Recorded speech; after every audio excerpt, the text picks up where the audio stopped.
Episode 36, here we go. Might as well call this the catch-up episode. It has been, well, it was 6 weeks when I reached out for the questions. It's now been 7 weeks since I have answered anything Q&A style. Skipped last week. Sometimes you have the best of intentions and then life gets in the way a little bit, but I'm trying to make up for it. I have a ton of questions sitting here in front of me, and we're going to get into them here really shortly. A little bit of an addition to the podcast today. For the first time, I have a co-host. My daughter, who is 9, wanted to be involved, and so what I did is I had her read me a couple of these questions, I think even maybe about half of them, and hopefully it'll break up the monotony of hearing just my voice, because even I hate hearing just my voice. But before we get into it, this episode is brought to you by Onnit, like my last 4 episodes were. Onnit.com, ONNIT.com/hot, the exact opposite of cold. If you can't remember that, to be honest with you, I don't know what to do. I don't think I'm going to be able to help you, nor is anything on the Onnit site going to be able to help you. So they're a supplement company. Right now, they're still running their Alpha Brain trial. If you go to Onnit.com/hot, you're going to land on the Alpha Brain trial page. If you click on it, you're going to get a bottle with 14. It's for memory. It's for focus. Actually, last week, I used it quite a bit to kind of pull me out of the cellar mentally a little bit. I was having a hard time sleeping. Still kind of am having a hard time sleeping. And when I don't get, I wouldn't even necessarily call it good sleep. When I don't get sleep really of any kind, when I'm tossing and turning between the ears, I kind of just feel like there's cobwebs. So a cup of coffee in the morning and wash down a dosage of Alpha Brain, 2 pills. And it makes a difference for me for sure. And if you want to try it, risk-free, worry-free, go to Onnit.com/hot, sign up for it. But what I will say is this, you're probably going to have to put in your credit card number. And at some point, if you don't cancel the free trial, you may end up getting charged. I haven't been. I have signed up for those in the past and have not canceled. And it sucks because you end up fighting for it. You can't get your money back sometime, which has nothing to do with the trial that's going on with Onnit right now. The point is, if you sign up for it, just make sure that you cancel it if you don't like it, or order a bigger bottle than 14 if you do. And that's about it. If you don't want to do the Alpha Brain trial, in the upper left-hand corner, there's a little button you click, it says Onnit. It'll take you to the Onnit homepage, and it's got everything from supplements, bars, the protein bars, protein bites. Those things are amazing. A variety of supplements there, everything from their daily packs, nighttime, daytime daily pack stuff, which I take every day, to some stuff that I haven't tried, gut health, fill in the blank. Go in there, have a good time, have a blast. And if you go through the website, you get 10% off. And that's it. So, shall we get into it? Let's get into it. Here we go. Episode 36, Q&A, the catch-up episode, coming at you. Okay, got the red smoke. Gun run, north or south, west of the smoke, west of the smoke. Okay, copy. West of the smoke. I'm looking at danger close now. Come on with it, baby. Give it to me. I need it. Get cleared hot. Copy, cleared hot. How are you liking the Maven optics, and what model are you using? This could be the easiest question of the evening. I am absolutely loving the optics that Maven sent me. They specifically sent me the B1s and the B2s, which are going to give you different types of magnification. I'm actually holding both of them in my hand right now. So the B2 is an 11 by 45. The B1 is a 10 by 42. And they also sent me a spotting scope. I think it's the S1A or the SA1. And like I said, I love them. They're the same size as other binos.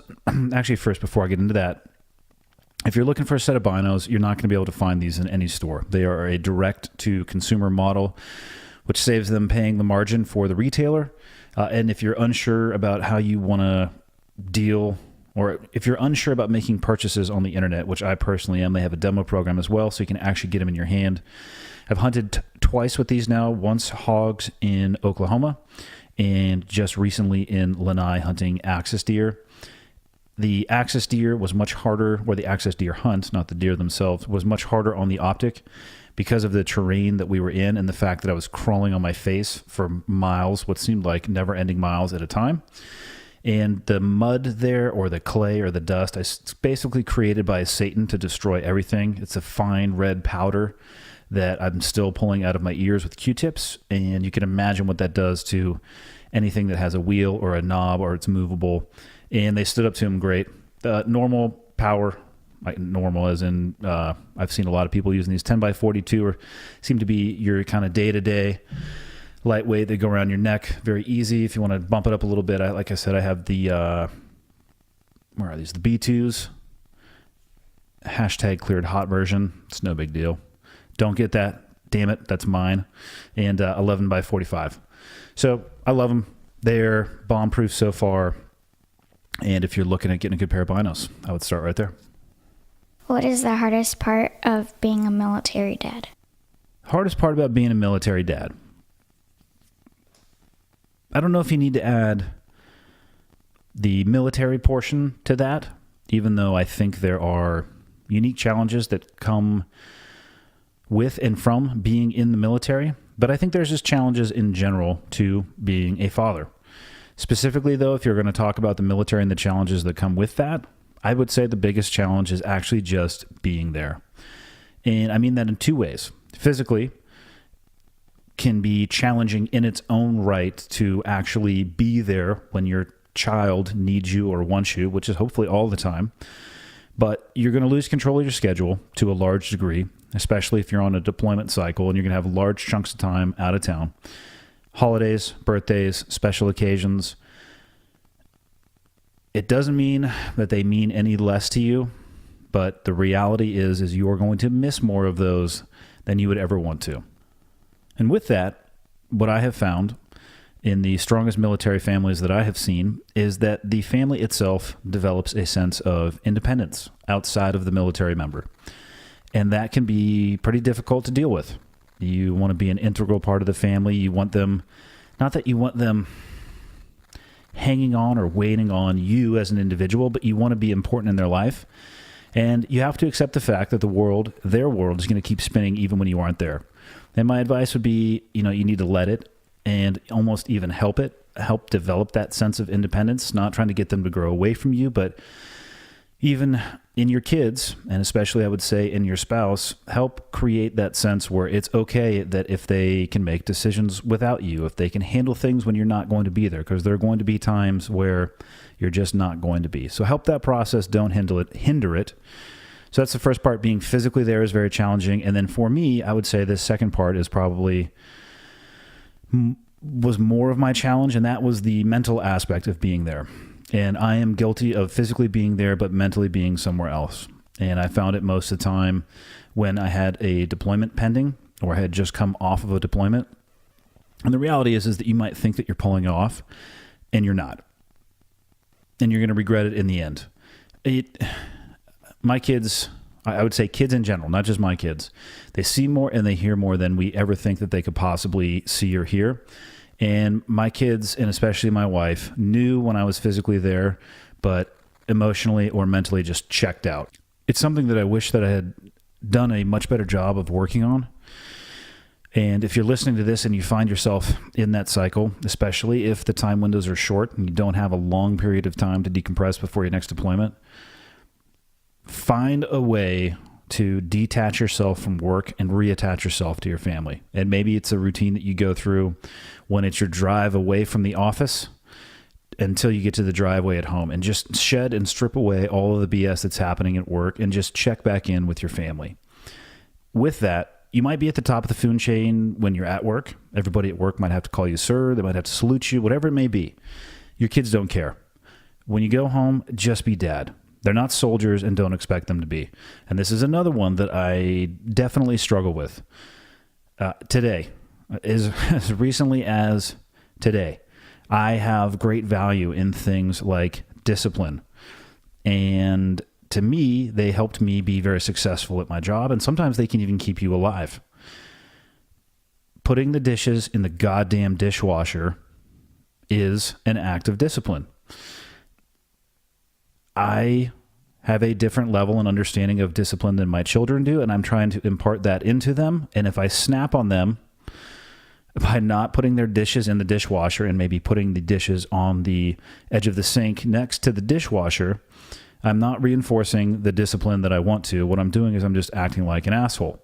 And I'm treating them and expecting from them the discipline that I would expect at all times from the people that I used to work with in the military. So just understand that people who aren't in the military, your spouse is included in this, and your kids, they're not soldiers. Don't expect them to be. With this question, there was another one that dovetailed into it a little bit, and it was advice on relationships and family life when you're in the service. One of them I already covered. Try to create a separation from work and home. Do everything you can not to let it creep into your life. Or what's going to end up happening is you will be wildly successful in your work life, and you're going to really struggle in your personal life. If looking back now out of being out of the military, I will have more impact in this world by being successful in my personal life and being a member of a productive family than I ever had the opportunity to do so with a rifle in my hand on a battlefield. Maximize your physical presence. Take every opportunity that you possibly can. Nobody knows what the future is going to hold in the world, and if the demands of the military change, the dynamic of your lifestyle and your deployment cycle can change rapidly.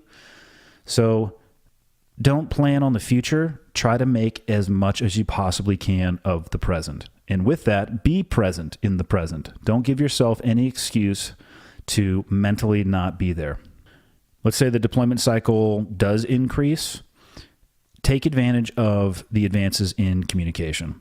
I didn't have this until the very tail end of my career, and I can only imagine it continued to get better and has continued to get better as technology has evolved. But stay as connected as possible, without creating a negative impact at work or in your family's life. I would not recommend creating a rigid and, I don't want to say frequent. What I don't want to say is overly frequent.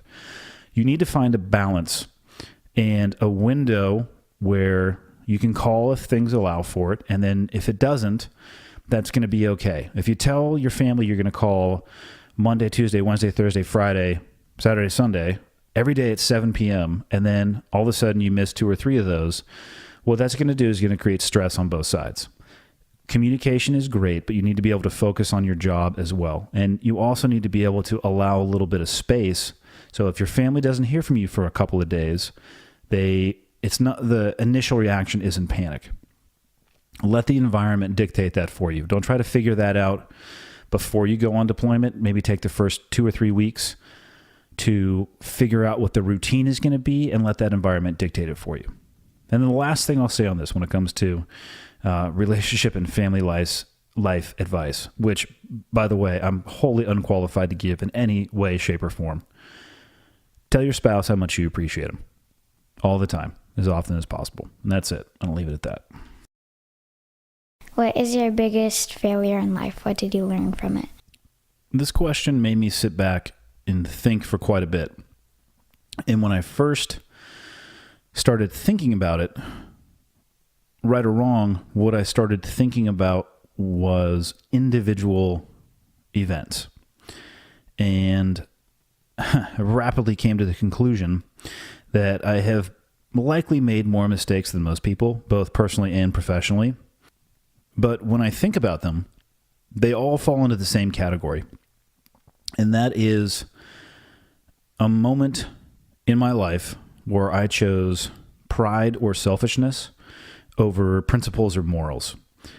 And it would be very easy to go through individual examples of those, but I'm not going to do that. I'd rather talk about it at a broad level. I have no problem sharing my inadequacies and failures, but I think there's more to be gained and benefit from talking about it at the broad level.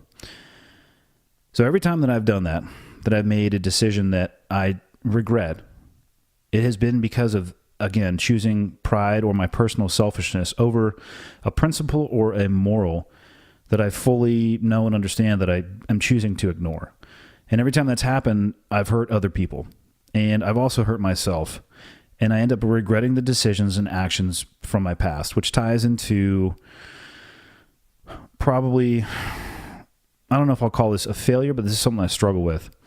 I struggle with forgiveness of other people, but more than anything of myself.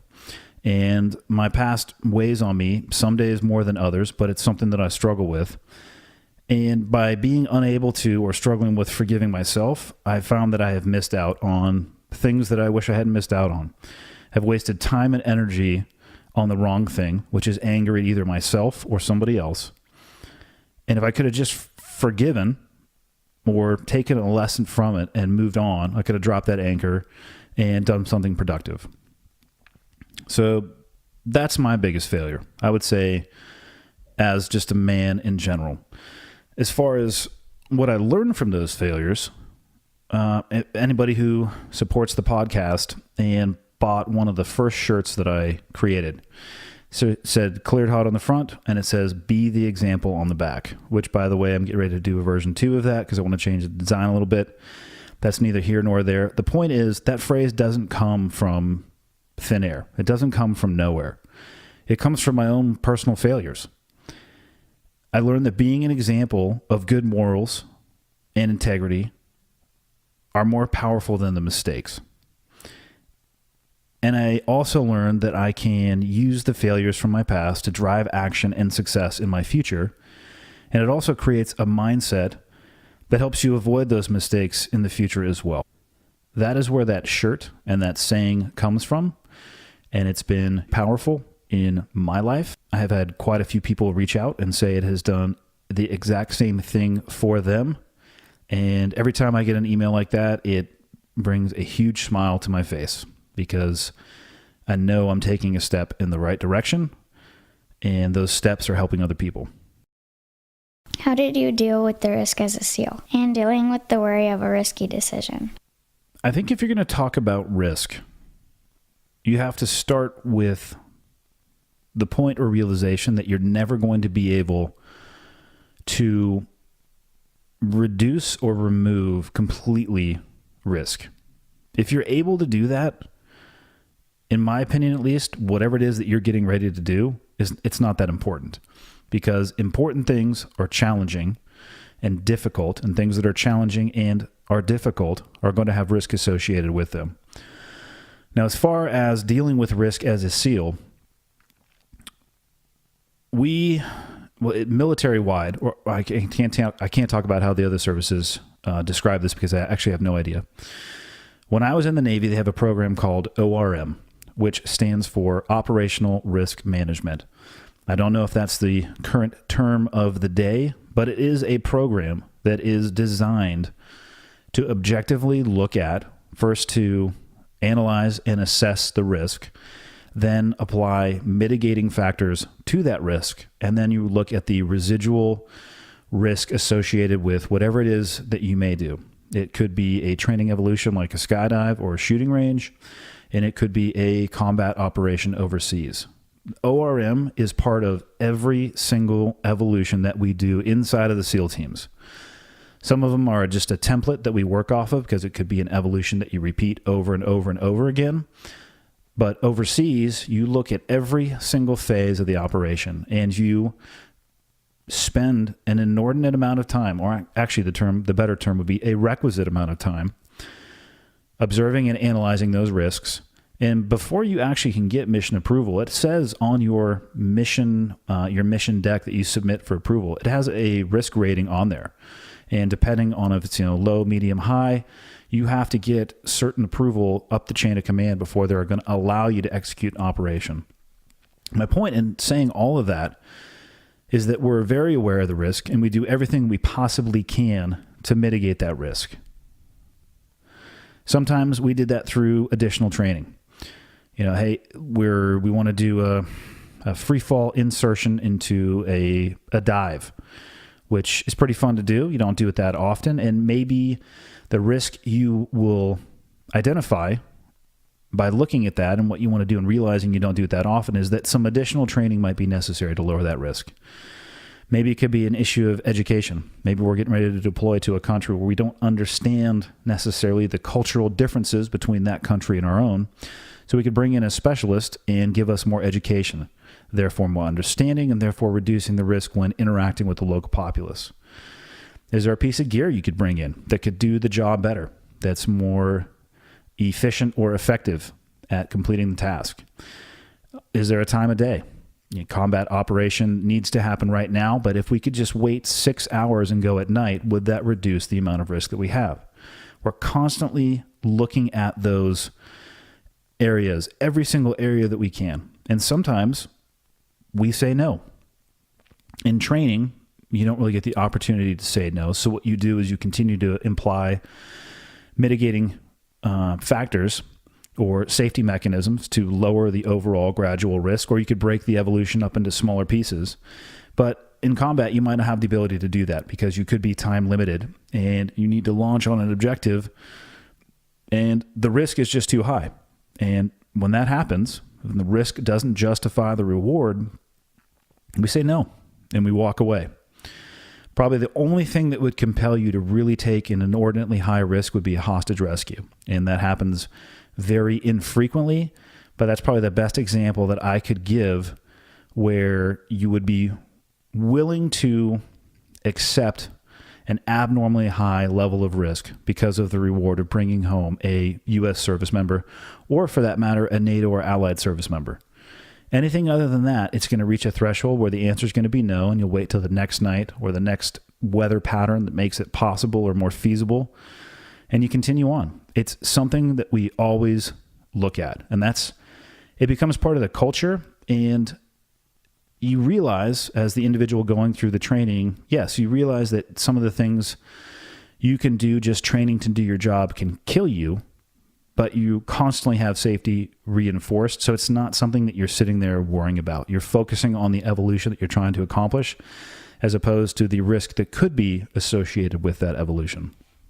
Now, the second portion of that question, the worry associated with risky decisions. There's a couple things just in that sentence that I want to address. The first one is I never made risky decisions. I made decisions in high risk, high consequence environments, but they were based on the following: objectively observing the battlefield, assessing all of my available options, then I would make a decision. I would observe the impact of that decision, and I was constantly prepared to change the plan.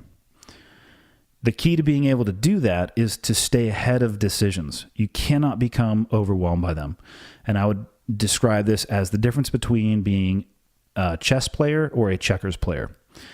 If you're only thinking about the move that's one footstep away, or your next footfall coming in front of you, you're constantly behind the power curve. I was always trying to think 3 to 5 steps ahead, because the worst thing that you can do is get caught in a situation where all of your hard drive space available is completely taken up trying to make a decision, and then something else happens, and then something else happens, and it builds upon itself, and the next thing you know, you're overwhelmed and you're combat ineffective. One of the best things you can do to help clear up your decision-making process is to make as many of the decisions as possible in an environment that's air-conditioned or casual or whatever makes you feel comfortable. Make critical decisions before they are critical, and as many of them as you possibly can. So there's 5 phases to a military operation, and some terms that you would hear often inside of those phases and briefs would be QRF, which stands for Quick Reaction Force, basically calling for help, and it stops just about everything in your geographical area, if not the battle space, and all of the assets are redirected towards you because you're saying, literally screaming at the top of your lungs, not literally, but figuratively, help me. You hear about medical, you hear about comms. All of those things, they show up at every phase of the operation. And decisions based around how many people we can sustain being injured. What happens if somebody is killed? What if we lose some critical skill sets along the way? Each of those 3 things has a threshold, and if you reach it, that number is determined before you actually go anywhere. Once you reach that threshold, you call the QRF because you thought yourself through it before it became a crisis. Same thing with the medical, same thing with the comms.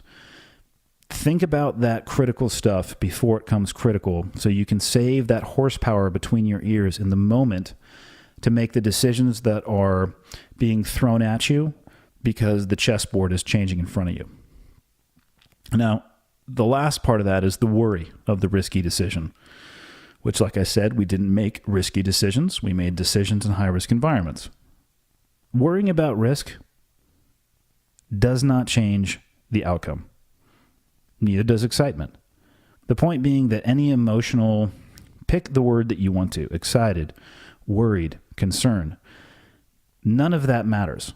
None of that changes the outcome. All it does is it takes up brain power and energy focusing on that emotion, where you would be much better served objectively executing your OODA loop, which is something that I have talked about in previous podcasts. It stands for observe, orient, decide, and act. Maybe in the future I'll go over it again, but go to Wikipedia and look it up. It's a description and definition of a thought process that can help you keep from getting stuck. Don't be worried about your decisions.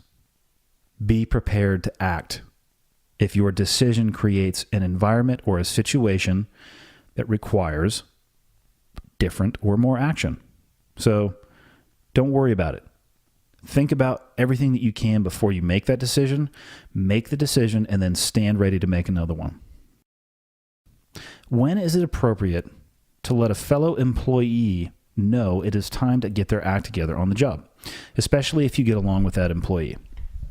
And to that, I would say there are two things. The first being, the longer you wait to mention something to that employee, the more ingrained the behavior is going to be.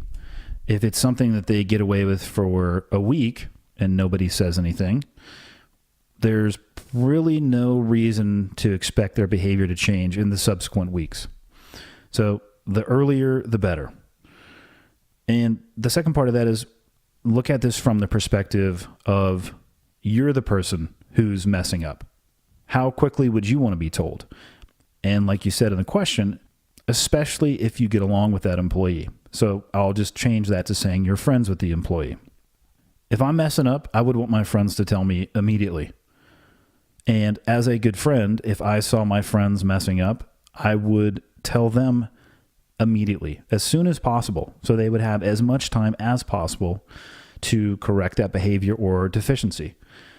Why wait at all? Be humane about it. I mean, tact is going to be important. If you just roll up to somebody and say, hey man, you suck, you need to stop doing that, you maybe should expect an other than stellar reaction. But if you pull somebody aside and just like, hey man, this is kind of what I'm seeing. This is what I'm seeing is the outcome of that action or behavior. I've heard somebody talking about this, or, just the bottom line is, if you're friends, act like it. Hook a brother up or hook a sister up. Waiting is not to anybody's benefit. This next question gets asked, I think, almost every time that I reach out on social media for podcast questions.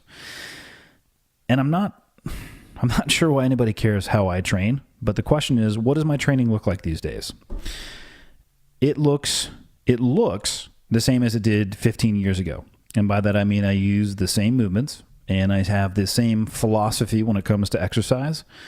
Really, the only difference is the end state that I'm applying it towards. I basically have 2 seasons now that we have moved to Montana. I have the snow season, which is going to be snowboarding both at the resort we can see from our house and in the backcountry, because there is ample opportunity, probably more opportunity in backcountry, quite frankly. So that's my snow season. And then I have my no snow season, which is going to be jumping/hunting, even though what I've determined in my robust and extensive 6-month career bow hunting is that the season doesn't really end. If you know the right people, you're going to find yourself traveling all over the place. The season for Montana starts in September, and for bow, it ends, don't quote me on that, somewhere in November. I actually think it's right before Thanksgiving. But if I didn't have the ability to travel, and I didn't know amazing people like Dudley who present to me opportunities to continue to go after different animals in different environments, I'd have like 2.5 months, and those would really be my seasons. The beauty of my snow and non-snow seasons is that the training for one complements the training or the activity in the other one. The way I would train for hunting is exactly the way I would train for being in the backcountry. So I can keep my training with the movements, with the philosophy. And really all I change is I will modulate my intensity. For years, I worked for CrossFit, and I was constantly around people who could just kick my teeth into the dirt when it came to exercise.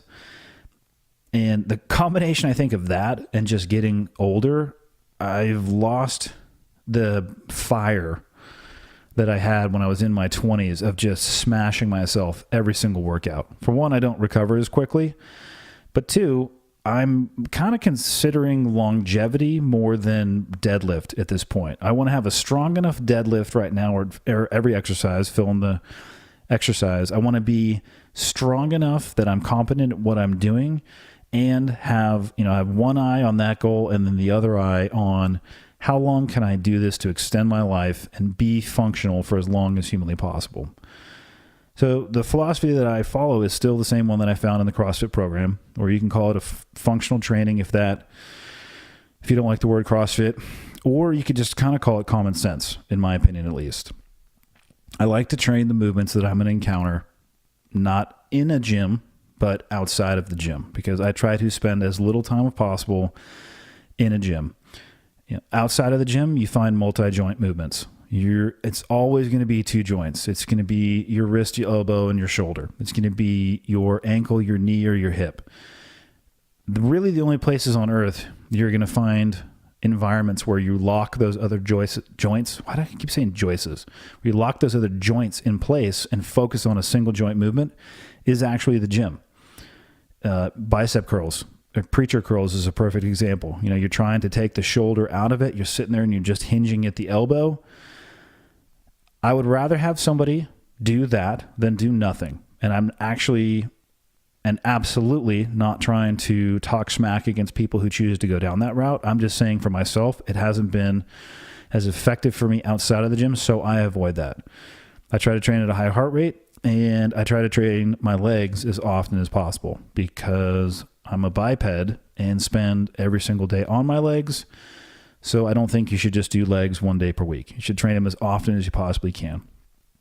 And in addition, I also spend a lot of time thinking about rest and recovery and nutrition. You're kind of wasting your time otherwise. If you are training without an end state and you don't give yourself enough rest / recovery, and you eat like a garbage disposal, I'd say probably at best you're treading water. You might get some good results, but it's nothing in comparison to what you could get if you put equal amount of focus on that rest and recovery and nutrition. So that's how I train these days. That's not necessarily how you should train. You got to find a system that works for you, and more importantly, a system that works for your end state. Mullet or no mullet? This one's pretty straightforward. I'm a serious guy, but I like to party. And there's really only one haircut that services both. So, mullet. What's been your biggest blessing in disguise so far in life? This question got me thinking a bit too. And what I keep coming back to when I think about this is the night that I got shot. And that was February 5th, 2005. But before we talk about the blessing in disguise, might as well fill you in on where I was at the time. And where I was at the time was on an awesome roll.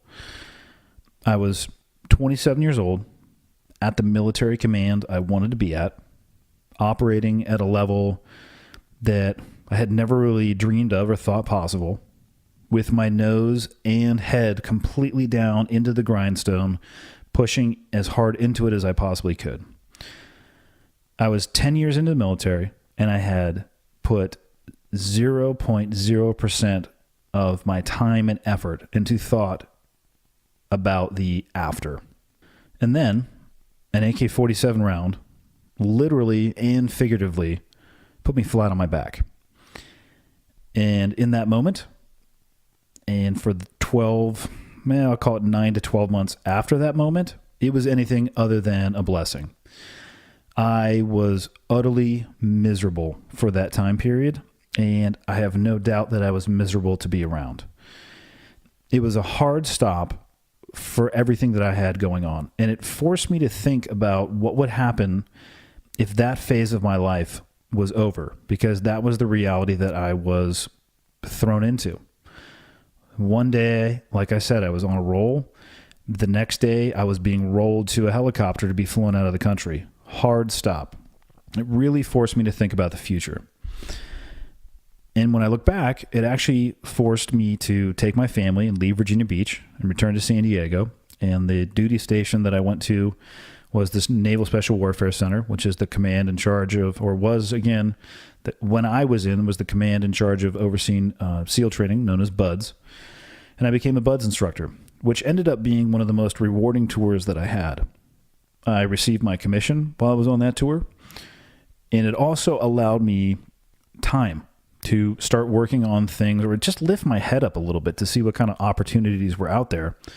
And the opportunity that presented itself to me while I was there was the ability to start working for CrossFit.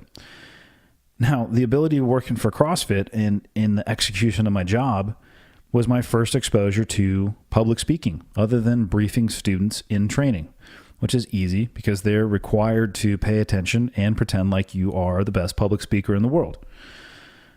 People who are paying $1,000 for a weekend, the exact opposite. They're not required to pay attention to you, and if you suck, they're going to tell you about it.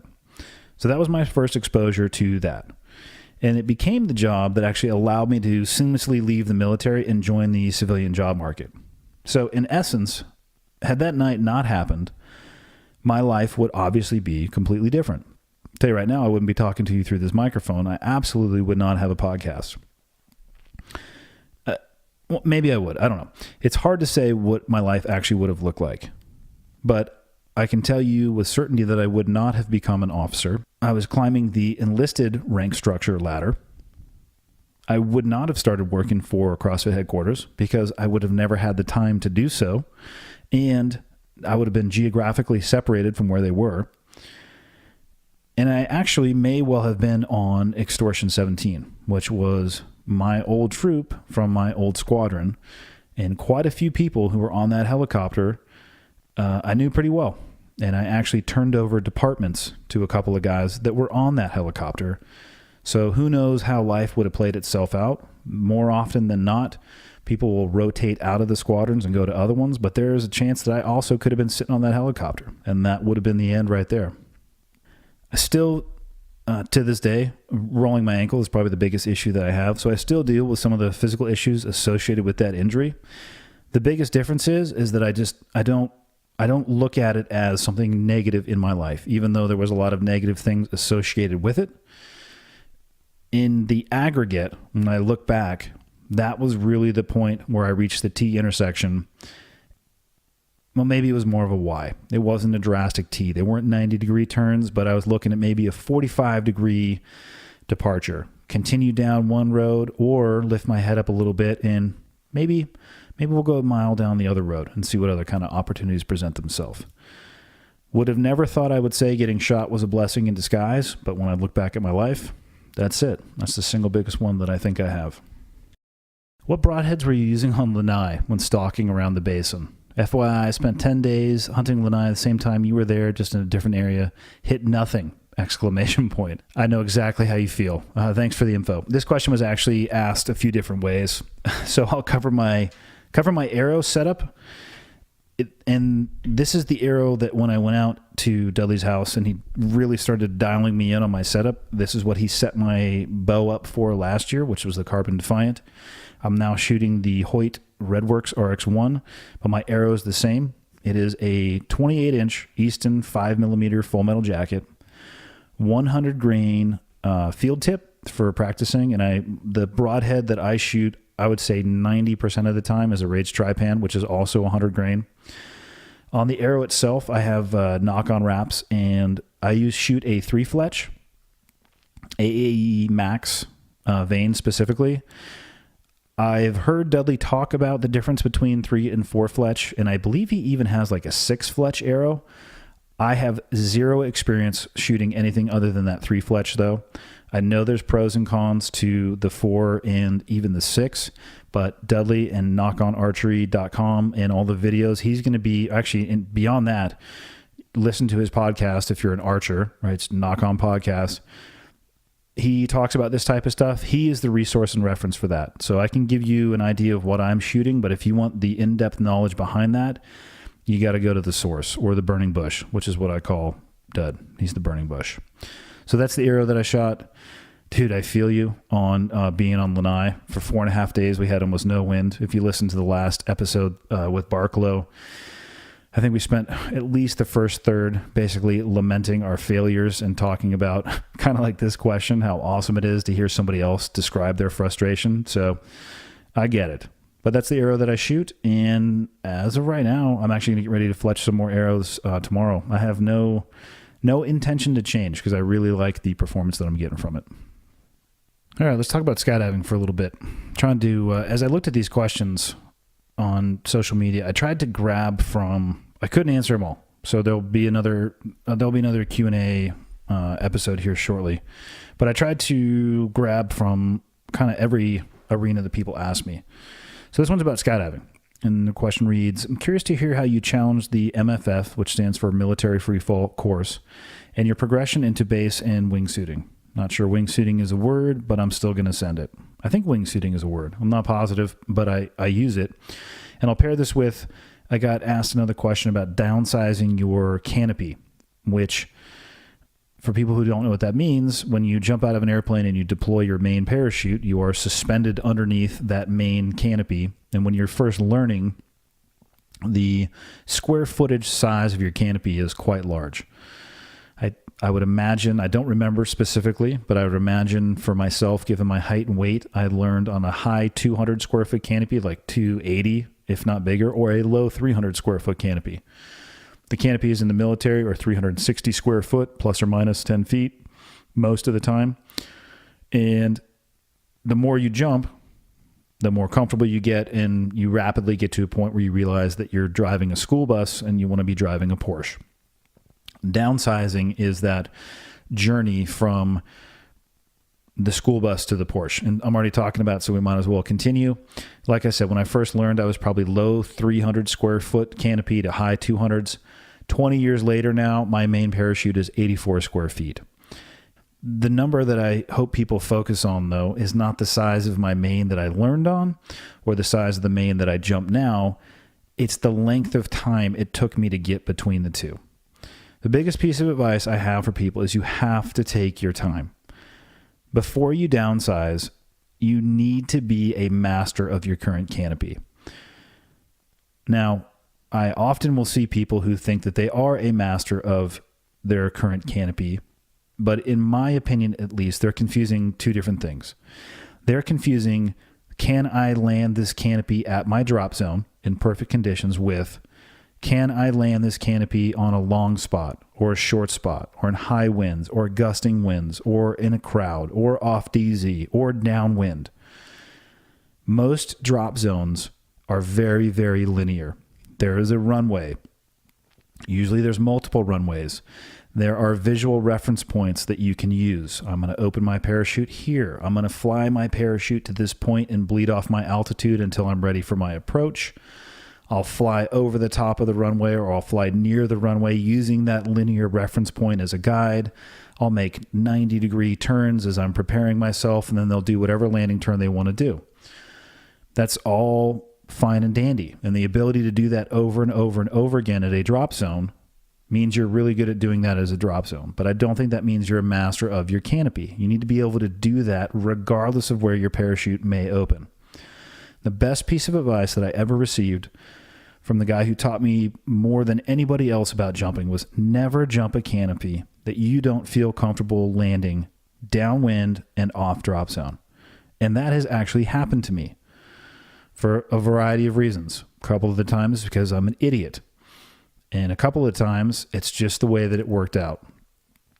Regardless, every one of those times I was completely fine in doing so. And I've done some pretty sketchy demo jumps in my day that had no linear reference marks for me to use. And I only was able to successfully complete that because I understood the flight characteristics of my canopy in every single phase of flight. So with that, my advice again is to master your canopy in those phases of flight. Flare technique was actually specifically asked as one of the questions. And I might be losing people who don't skydive right now, but just stick with me because the next question is not on skydiving. As you're getting ready to land a parachute, just like you're getting ready to land an airplane, you bleed off speed, or as much speed as possible, flaring the canopy or flaring the wing. You're not necessarily changing the shape of the wing, you're changing the pitch of the wing. And it slows you down to a speed where, like even on my 84, when I execute a proper flare, maybe I'm jogging a little bit, but depending on the wind, I've had instances where I literally just stop in place and it's like stepping off of a 1-inch step. But it takes time and it takes practice. You have to understand in your flare and you're flying your canopy, there's a variety of different ways that you can steer your canopy. You can steer it with your toggles, which should be common sense to people who skydive, right? They're called steering toggles. You can steer it with your risers, your rear risers and your front risers. Both have the ability to steer your canopy, but input on the front risers is different than input on your rear risers. And you can also steer your canopy literally by contorting yourself in the harness, which is how I do probably 90% of my turns, to include the turn that I do before I land my canopy. I'm not pulling down on a toggle. I'm literally shifting my weight to load one side of my harness, which pulls on one side of my parachute, which initiates a turn. And then I center out my weight as I come out of the turn, so I have all of the energy stored in the wing. How do you learn to do that? 1, you take your time. And 2, you learn your canopy and you practice these skills well away from the ground, so there are no consequences to making an error. If I, on my 84, initiate a turn that's 300 feet too low, there's really nothing I can do at certain points other than impact the ground at a high rate of speed and at best hope for a wheelchair and a colostomy bag. At 5,000 feet in the air, well, the worst thing that's going to happen is I'm going to lose too much altitude or realize that I started my turn too late or too fast or too slow, and I can correct for it without that consequence. Master your canopy and all of its flight characteristics and all of its input, then downsize. And when you downsize, be reasonable about it. If you currently are jumping a 150, which is a pretty standard parachute size, and only thing I'm leaving off on that is square feet. So when I say a number like a canopy size, after that I should say square feet, but I just don't. So if you're jumping a 150, a reasonable jump would be perhaps a 135. And an unreasonable jump for most people would be to go 150 to a 96 or 135 to 84. I'm not saying it's impossible. I'm saying I would avoid it. I would not recommend it. And I would incrementally work my way down to these smaller numbers if that is something that you would want to do, whether for a smaller pack volume or increased performance. The bottom line is that if in the back of your head you have this feeling that you're in a rush to do that, understand that you are in a rush to one of two places. You're in a rush to the hospital or you're in a rush to the morgue. In addition to mastering your canopy and understanding the inputs, you have to take into account currency. You can get yourself to an incredibly high level, but then if life gets in the way and you take 6 months off, it is irresponsible and unreasonable for you to jump right back on that same canopy and do the things that you were doing to the level that you were doing them. So just keep that in your mind as well. Now, as far as how I challenged the military freefall course, honestly, it really wasn't anything that's high speed. The Army is the proponent of military freefall in the military. They have a 1-month course out in Yuma, Arizona. You go out there, you go to the wind tunnel, they teach you how to pack, you jump out of planes. I think you get, 20 to 30 jumps. I was at work one day and a message came across that said they were offering a challenge course to that curriculum. I forget the exact number of jumps you had to have. I think it was 150 at the time. Maybe it was 200. I went out to Yuma for basically 4 days, and all I did was I challenged the test gate curriculum. So jump slick, do your turns, jump with the ruck, jump at nighttime, all of the military gear, demonstrate your proficiency, and then that was it. Really nothing high speed, and I just happened to get lucky that I was already pursuing skydiving in my off time, and it allowed me to, save myself essentially 3 weeks of not having to go out to Yuma for that full time period. The last part on jumping, the base jumping progression. Base jumping stands for building antenna, span, or earth. Think of it as jumping off an object or a cliff or a building, as opposed to jumping out of an airplane. You jump out of an airplane, you have 2 parachutes, a main and a reserve. When you base jump, you have 1 because you're closer to the ground and you really wouldn't have time to use your reserve.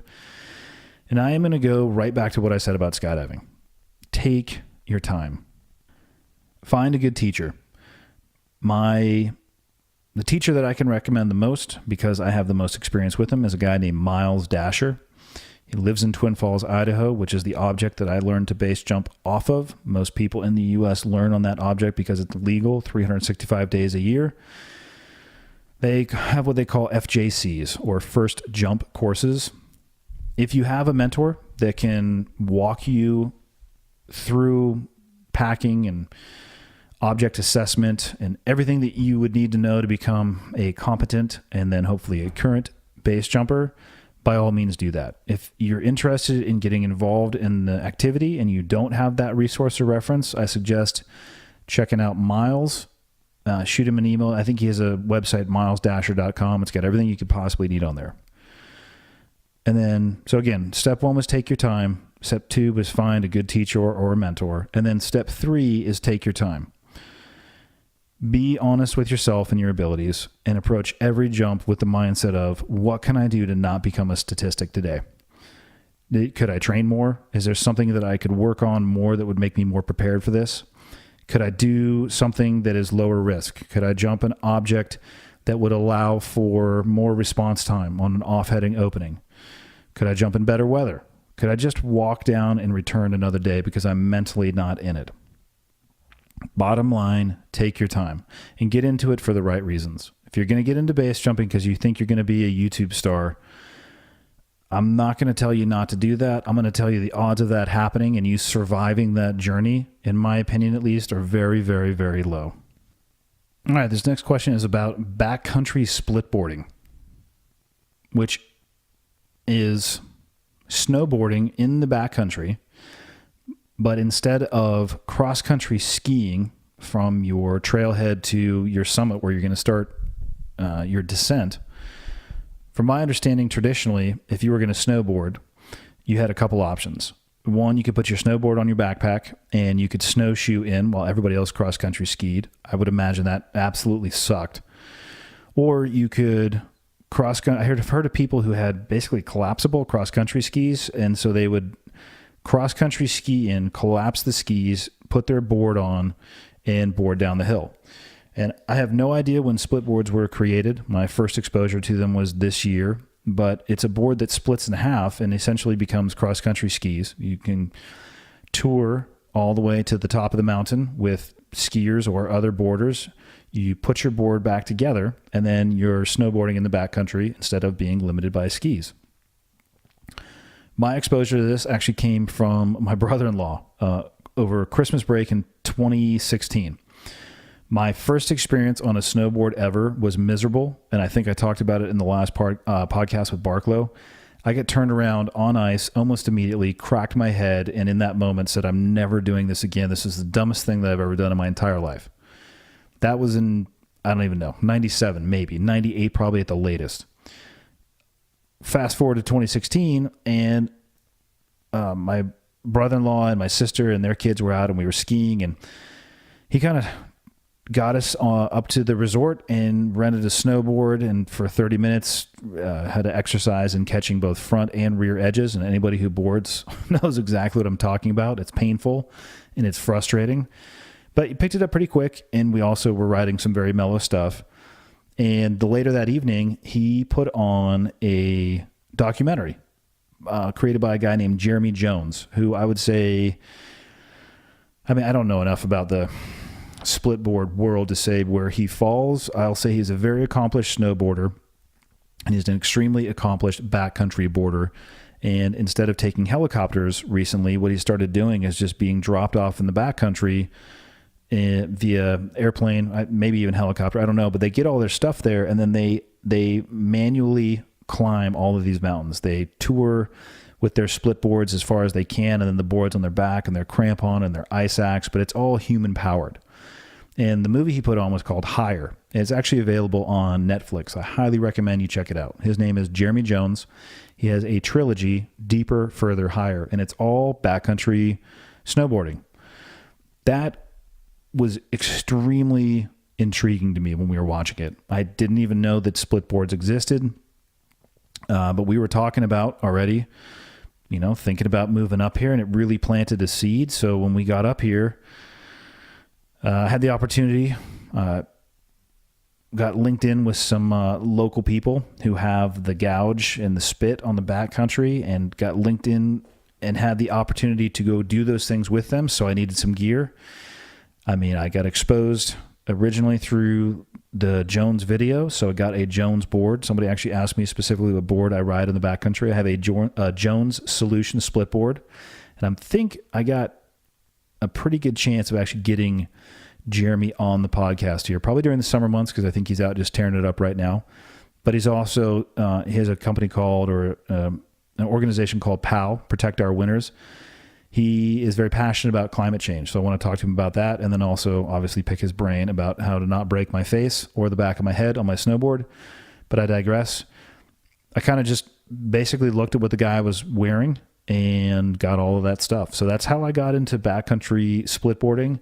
My experience level with it is microscopic. My desire is huge. I just haven't had the time, and the season is kind of coming to an end here in Montana, and I'm starting to focus more on hunting. But that's where it all started. It started from watching that video and then moving to a place where I had the opportunity to do it. All right, this question comes from a veteran. I did my paratrooper thing in the 82nd Airborne for 4 years with tours and I'd say minimum combat. I'm out now. I've always wanted to go to the Green Beret route, but made bad decisions and life contributed. I know how you feel, buddy. I now have the opportunity at 32 years old, but I'm probably going to pass in lieu of being around my new 8-month-old daughter as much as possible. I feel like I'm making a good decision, but I also feel like a bitch, and I'm sad about not being associated with a warrior society. What do you think? Well, I think you should be very proud of your service, and who cares about how much combat you saw? Be very cautious using that as the metric for the value of your service. And I try to reinforce this when I talk about my service as a SEAL or when I talk about service in general.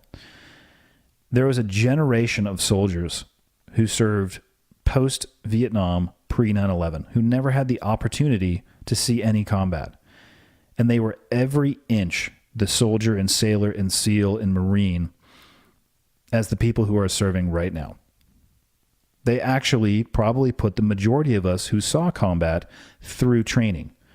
And the lessons that they passed on to us are the same ones that we are trying to pass on to future generations.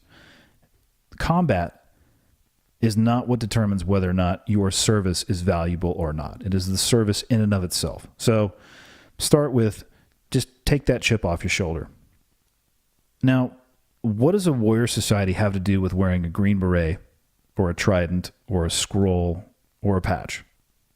I would say, instead of feeling like, to use your words, a bitch and being sad about not being associated with the warrior society, create the society that you wanted to be around wherever you end up going. It starts with your mindset.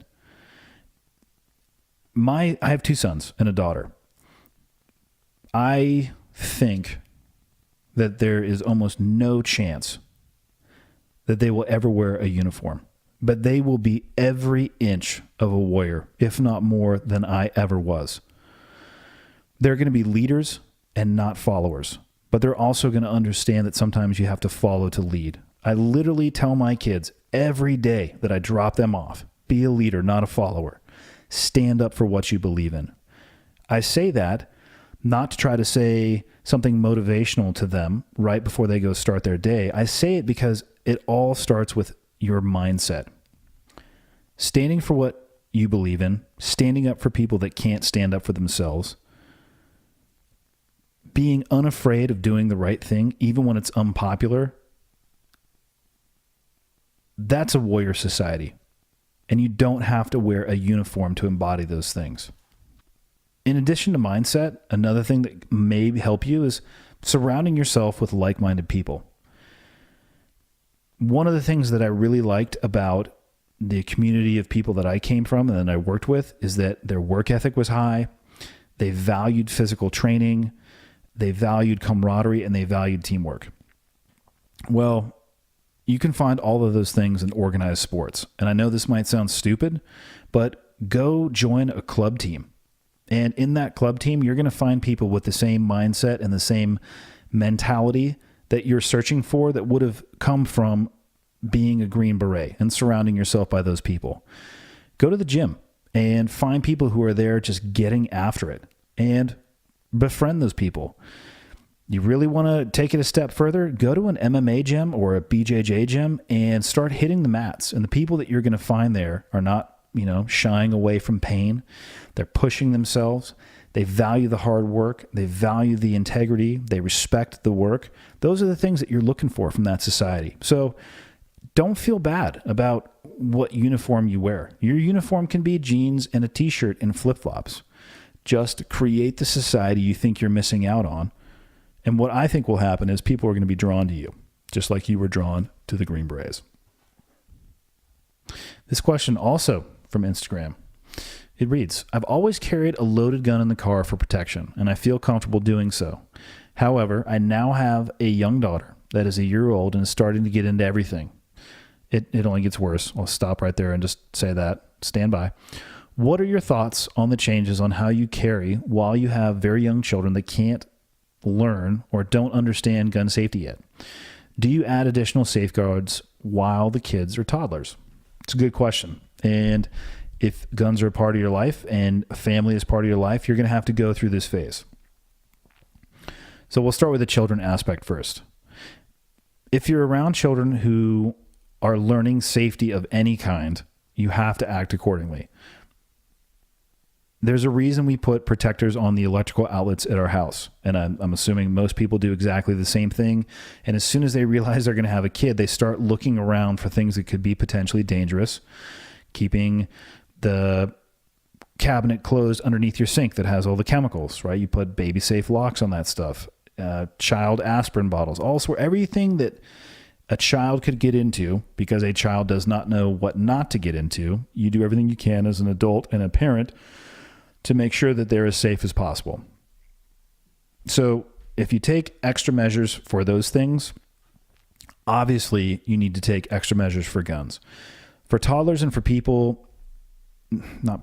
toddlers and for children, and actually, you know what? Actually, yes, people who don't understand or are not capable of understanding the energy contained in those things, they have to be kept away. For toddlers specifically, your safest thing you can do is obviously a gun safe, or keep it on your person if you have a CCW and you carry on your person every single day. Now, I will say this, when your children are first born, they're going to do not much of anything. They're going to look at you. They're going to crap in their pants and pee and cry, and they're going to basically want mom, and they're not mobile and they're not able to climb anything. And you'd probably be safe putting a gun on a counter somewhere that they can't reach when they're laying on their back or their belly. But the phase isn't going to last that long, and I wouldn't get into that habit, because as soon as they're able to climb stuff, the shelving theory where I'm just going to put it where they can't reach, I would not rely on that at all. So again, your safest bet is going to be a gun safe. You mentioned specifically that you carry a gun in your vehicle. I would stop doing that immediately, because it only takes a moment, especially if the gun is in a compartment. I mean, even if it's even more so, if it's not in a compartment, if it's in I've seen the magnetized, it's not a holster. I don't know what, it's a magnet that you put the slide on, the top portion of the slide, and it just holds it in place. You have to keep it out of reach of a toddler or a child who's not going to know any better. It only takes a moment. So I would consider not carrying it in your car. Definitely when your daughter is there, but I would say maybe even in general, because if you forget and your daughter does come into the car and for whatever reason she's left alone, which it happens. I know people say that should never happen. Well, it happens in life occasionally. It only takes a moment. So think about your gun like the electrical socket. Do everything you possibly can, responsibly and possibly can, to keep it away from those who don't know any better. Now, as for the first part of your question, I have a question for you. You said that you've always carried a loaded gun in your car for protection, and you feel comfortable doing so. My question would be, do you leave it in the car, or do you put it on your person when you leave the car? Because if you leave it in the car, you're only carrying a gun for your protection in your car. Think about how much of your day is spent in your vehicle versus how much of your day is spent outside of the vehicle. And I want you to imagine a scenario that occurs outside of your car. A restaurant with your wife and daughter, Starbucks, you're at a movie, or you're sitting at work. How is that weapon in your vehicle protecting you at that point in time? And is it your plan that if something does happen that would require the use of that weapon, that you're going to run to your car, get it, and then run back? If that is your plan, I'm going to suggest right now that you reevaluate. If it's your only legal option and you can't get a CCW, but you can carry a loaded gun in your car, which I don't know the laws. I'm not an expert on gun laws by any stretch, but for an example, in Montana, that scenario could actually occur. If you didn't have your CCW, you actually still can have a weapon in the car. So maybe, let's say for this instance, this question, you live in Montana. My recommendation would be to go get your CCW, go through the training, go through the educational requirement, apply for the CCW, and then carry the weapon on you as opposed to leaving it in your vehicle. If it's only possible to leave in your vehicle, just be realistic. Be very realistic about the impact you're actually going to be able to have on it. And if you only have it with you in the car, I have some more questions for you. One of them is, do you practice shooting seated? Because that is likely going to be the position where you're going to need to shoot from. Can you access the weapon, draw it easily, one-handed? Think about somebody trying to gain access to your car, pulling on your door. Well, you need to move with your other hand to get access to the weapon to do something with it. If it requires both hands and all of your attention to get that weapon, you need to reconsider. And the last thing I'll say is, just because you have a gun in the car doesn't necessarily mean you're any safer. They do not, in and of themselves, solve problems. Just food for thought. Last question for tonight. This one comes from Twitter. How do you reconcile the dichotomy of silent professional versus being a retired SEAL and trying to make a living? It's what you're known for. That SEAL title follows you around. Difficult or benefit? Community disapprove? ? Personally, I think it's all in how you approach it and your tact. There are incredible lessons to be passed on from the community that I came from, but the message that you deliver needs to be about those lessons and not about the person speaking. You have to be honest about yourself and your experiences in the community in general, and I think you have to be transparent. You have to let people know that you're speaking about your experiences and that you don't speak for the community as a whole. So I spent about half of my year doing public speaking. And yes, I'd be the first to admit that a large majority of the interest, maybe even all of it, comes from my background. But I have two guiding principles that I use. One of them is I never tell war stories, because if you want entertainment, go to the movies or hire somebody else. And two, I never talk about myself unless it's about a situation or a mistake that I made. And using those principles with the desire to be honest and transparent and take a professional tack to it, I have received zero negative feedback to date. And I would imagine it's the same for others who are conducting themselves in that manner. And that includes the podcast and the way that I try to talk about myself and the community and my experiences. I haven't yet to receive negative feedback. Maybe it's coming. Maybe they're talking smack behind my back. I don't know, but I haven't heard about it yet.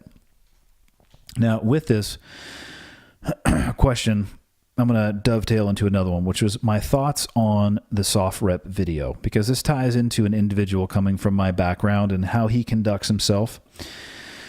And if you haven't watched or don't know what I'm talking about, SOFREP is, I don't actually know what it stands for, but it's an organization, it's a media organization. And about a month ago, they posted a video from Niger, from the head cam of one of the 4 soldiers that was killed in the ambush. And on the head cam footage, you see the soldiers being killed, and you can very distinctly see one of the soldiers getting executed with a headshot, and it's disturbing to say the least. Now, my thoughts on it are twofold. One, I agree that it's protected by the First Amendment. The right to publish that using yourself as a journalist or a newsworthy source, I'm not going to argue that it's protected in its publication, but that doesn't mean that it's morally correct. And what irritates me the most about how it was posted under the guise that it shows the cost of what these wars actually take. And the reality is that it doesn't. What it shows is people being killed in direct combat, which is a role that is filled by roughly 20% of all service members. It's an incomplete picture at best, and it's clickbait at worst. To add to that, they watermarked SOFREP on there. And the 2 places that you could find this video were jihadist websites and SOFREP.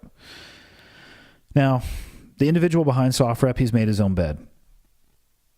His actions are defined by his lack of morals, honesty, and transparency, the things that I was talking about that I try to use as my guiding principles. And his reputation and his disdain from many in the community is, I believe, reflective of his actions. But what I will say to that is, and what I'll ask of you, and then I'll close up for today, is I need you to make up your own mind on that particular issue. However you may fall on the issue. If you support that organization, SOFREP, in any way, whether it be through following them on social media or subscriptions, my only ask is that you please unfollow me and don't support me in any way. We might have shared the same occupation, but we could not be more different individuals. So make your own mind up, and that's all I got on that. And that's actually all I got for tonight. So thank you, as always, for tuning in. Love the reviews. Again, love seeing the pictures of the gear out in the wild. I'm getting ready to redo the Be the Example t-shirt, so we'll have a new rendering of that coming up hopefully in the next couple of weeks. Keep your eyes out for that.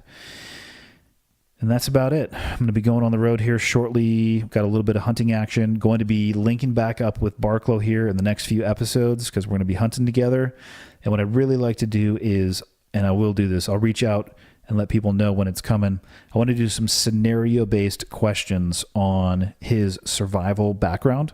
A lot of people reached out. They really liked that episode, and they had some specific questions, and I want to make sure that he can